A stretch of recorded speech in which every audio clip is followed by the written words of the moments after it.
Let the words of my mouth and the meditation of my heart be always acceptable in your sight, O Lord, my strength and my Redeemer. Amen.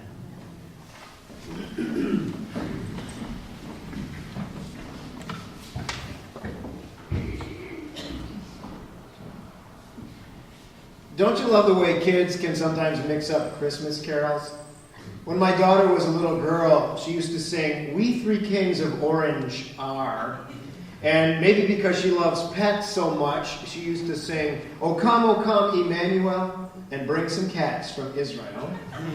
And I'm sure it's because my wife is such a feminist, she sings, God rest ye Mary Magdalene. So I kind of like that. But you know, she never, ever sang, O come, let us ignore him. Which is good. Because we are not here today to ignore him, we're here to adore him. If there's one part of the Christian tradition that everybody knows, it's the Christmas story. The story has songs and stars and shepherds. The story has mystical angels and mysterious kings. The story has gold and frankincense and myrrh. And it has a stable full of animals and clean, sweet straw. The story has a young mother and her newborn baby. And it has a father quietly watching. Pretty much everybody knows the story. Oh, come, let us adore him. But there is one layer to the story that sometimes gets ignored. And that is the identity of this child. This is not just another peasant child born in tough circumstances. This child is an invasion. The New Testament and the creeds of the Christian faith and the hearts of Christian people make a claim about this child. Somehow, some way, this is the Word made flesh. God incarnate, man divine. This is God showing up in human form to see how it is with us. And if it's true, it blows the lid off everything. If Christmas is for real, and we're here because we think it is for real, then it changes the world.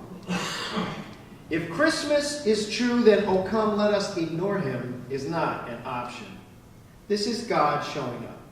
This is God shrinking down to become one of us. And the whole reason for all this is love. God loves you with no exceptions. That is the meaning behind Christmas. God loves you with no exceptions. That's what Christmas is all about, Charlie Brown. God loves you with no exceptions. Howard Thurman was an African-American pastor and civil rights leader. He was one of the teachers of Martin Luther King Jr., and he was also a writer. He wrote a Christmas poem called The Work of Christmas. My friend, Judy Kessler, always uses this poem as the final blessing at the late service on Christmas Eve here at St. Mark's. She has done it every single year I have been here. Listen to the poem. When the song of the angels is stilled, when the star in the sky is gone, when the kings and the princes are home, when the shepherds are back with their flock, the work of Christmas begins. To find the lost, to heal the broken, to feed the hungry, to release the prisoner, to rebuild the nations, to bring peace to all people, and to make music in the heart. That's the work of Christmas. Every church that claims the name of Christ has that work to do. So let me tell you a story today about one particular church. This is a church in Randolph, New York. That's a town between Jamestown and Salamanca, over in the western part of New York State, in Cattaraugus County. The Episcopal Church in that town is called Grace Church. Well, last May, the people in this small village awoke to a village-wide rash of vandalism. A bunch of buildings, including several churches, had been spray-painted with graffiti. Some of the graffiti was malicious, but some of it kind of seemed like a cry for help. The words spray-painted across the outer wall of Grace Episcopal Church said this. It sounded like a heart cry. Can I still get to heaven if I kill myself? Now, Randolph, like a lot of towns across our country, has had its share of teen suicides. The sheriff's department began an investigation of all the vandalism, but the rector of the church, a priest named Tom Broad, thought about a different response. First, he talked to the wardens of his vestry. Smart rectors always talk to their wardens. And then he got a can of green spray paint. He added the church's reply on the wall of the church. God loves you with no exceptions. Then he took a picture of the wall with all that spray paint. Can I still get to heaven if I kill myself? And God loves you with no exceptions. They posted a picture on the church Facebook page. It got 67,000 hits. But this is the best part.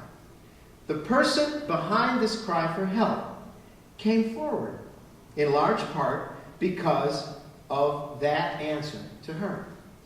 She's now getting help. The Congregation of Grace Church is doing what it can to support her and her family. And the priest, Tom, says, we're simply doing our best to bring the healing and the wholeness promised by Christ. God loves you with no exceptions. What goes for the shepherds watching their flocks, what goes for the wise men from the east, what goes for everyone who ever met that child when he became an adult in Palestine so long ago, goes for you and for me too. God loves you with no exceptions. If your heart aches today, God still loves you. If you're not quite sure how you can keep going on, God still loves you.